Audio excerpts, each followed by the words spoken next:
President Donald Trump's decision to hold a meeting in Washington with Taliban leaders and Afghanistan President Ashraf Ghani to try to solidify a peace deal to end the 18-year-long war was first discussed about a week ago, according to U.S. officials and others briefed on the discussion. The idea raised Sept.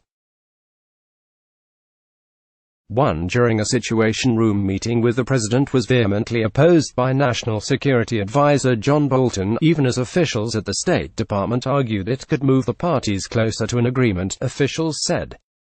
Bolton had an ally in Vice President Mike Pence, who also made the case against a meeting at Camp David, a location Trump suggested, officials said. Bolton and Pence were in Warsaw together around the time of the internal discussions. Sept.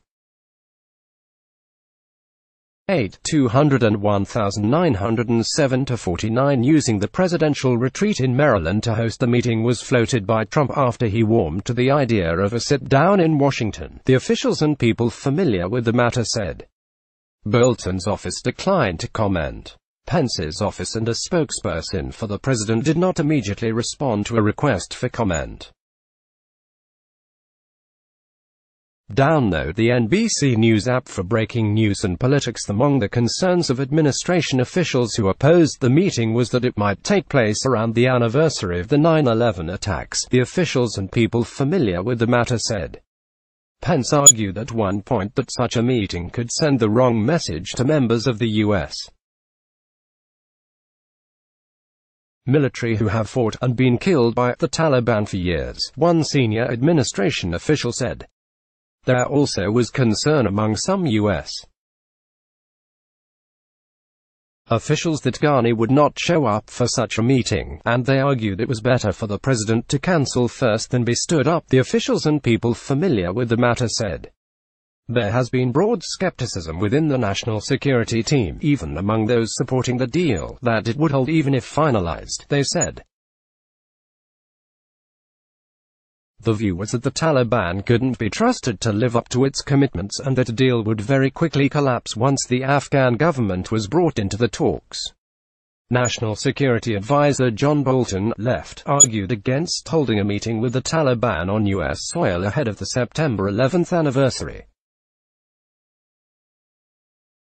Andrew Harnick, a lone concern among some administration officials was that elevating the negotiations to a meeting with the president at Camp David might later embarrass Trump if a deal fell apart, officials said. Bolton has been deeply skeptical of negotiations with the Taliban, which are being led by Secretary of State Mike Pompeo's envoy on the issue, former Ambassador Zalmay Khalilzad. U.S. negotiators have been working under the president's demand that a drawdown occur before November 2020 when he's up for re-election. Pompeo said Sunday that the Afghanistan peace talks were dead for now, but he left the door open for negotiations to resume. His comments came after Trump both first disclosed plans for the Camp David meeting and called it off, tweeting that it was because of the Taliban's claim of responsibility for a car bombing in Kabul that killed a member of the U.S. military, marking the 16th American combat death in Afghanistan this year. How many more decades are they willing to fight? Trump tweeted, referring to the Taliban.